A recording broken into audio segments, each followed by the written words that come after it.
sahabat, jumpa lagi di kanal Perspektif dengan Andre Vincent Wenas. Kali ini catatan saya berjudul Indonesia termasuk 7 keajaiban ekonomi dunia. Begini, nah ini sahabat, menurut kajian dari Ruchir Sharma, beliau adalah ketua dari Rockefeller International. Ia menulis di harian bergengsi Financial Times edisi 26 September tahun 2022 kemarin. Judulnya The 7 Economic Wonders of a Worried World.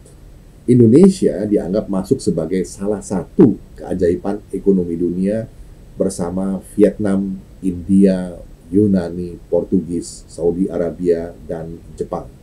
Mengapa sahabat? Karena ketujuh negara ini dianggap sebagai survivor dari krisis global lantaran COVID-19 serta dampak konflik di Eropa Timur. Nah, ini ada bedanya dengan urutan negara termiskin dan sebagainya yang banyak tanggapan dari beberapa rekan, itu tidak ada hubungannya. Mereka ini tetap kuat menjaga pertumbuhan ekonomi, jadi growth-nya, sambil mengendalikan inflasi walaupun moderat, serta mampu menjaga kegairahan pasar. Itu alasannya. Itu semua, sahabat, dianggap menjadi faktor penting sementara di banyak negara lain pemerintahnya limbung dalam menghadapi situasi dunia seperti sekarang ini. Nah, apa sebab Indonesia bisa kuat menghadapi krisis global itu? Kekuatan sumber daya, yaitu sumber daya alam maupun sumber daya manusia, yang berhasil dikelola dengan baik telah menjadi bukti daya tahan ekonomi Indonesia. Populasi 276 juta orang diolah sedemikian rupa jadi pasar yang sangat resilient sehingga menyebabkan ekonomi domestik mampu jadi pengimbang ekonomi ekspor. Untuk ini kita boleh apresiasi kebijakan Presiden Joko Widodo yang telah berani menempuh jalan terjal hilirisasi tambang atau sumber daya alam. Kita pun menanti, sahabat, terrealisasinya program hilirisasi di sektor lainnya, pertanian, kelautan, kehutanan, dan tentu saja manufaktur. Tentu kita juga sepakat, sahabat, dengan kebijakan mengelola sumber daya alam yang mengedepankan kepentingan nasional. Seperti misalnya larangan ekspor bahan mentah, serta realokasi subsidi yang tidak tepat sasaran, serta bantuan langsung tunai atau BLT yang terarah langsung ke lapisan bawah, termasuk UMKM, termasuk juga dana desa. Ini semua, sahabat, telah banyak membantu penguatan ekonomi lapisan bawah. Daya beli masyarakat dikuatkan, sementara potensi korupsi di atas dipotong. Karena kalau keburu dikorupsi di atas, biasanya nih dana itu dilarikan keluar. Dan ini adalah capital flight atau pelarian uang atau modal keluar.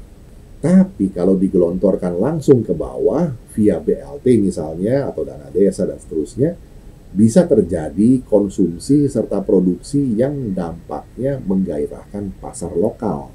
Kita semua tentu berharap, sahabat, agar Indonesia bisa terus unjuk gigi sebagai salah satu keajaiban ekonomi dunia yang sedang galau ini.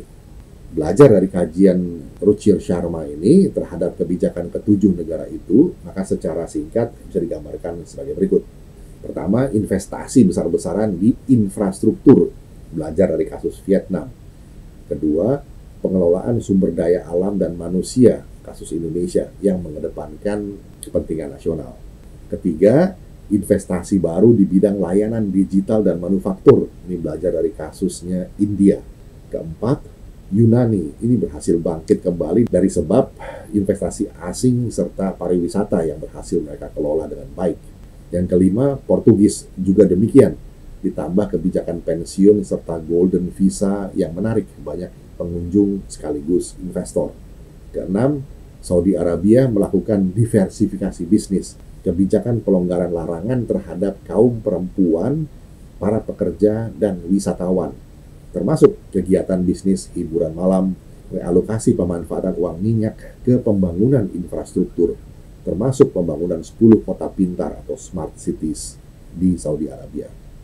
Yang ketujuh, Jepang yang agak mengejutkan memang, menurut Sharma, upah buruh di Jepang bisa lebih rendah dibanding Cina, dan dengan nilai tukar yen yang turun telah mendorong ekspor. Akhirnya kata penutup, dari slogan G20, Recover Together, Recover Stronger. Pulih lebih cepat, bangkit lebih kuat. Mari kerja, kerja, kerja. Demikian sahabat, catatan saya tentang Indonesia termasuk 7 keajaiban ekonomi dunia. Mereka adalah survivor dari krisis global akibat pandemi COVID-19, juga dari konflik di Eropa Timur. Kiranya bisa menjadi perspektif. Jumpa lagi di session berikutnya. Terima kasih.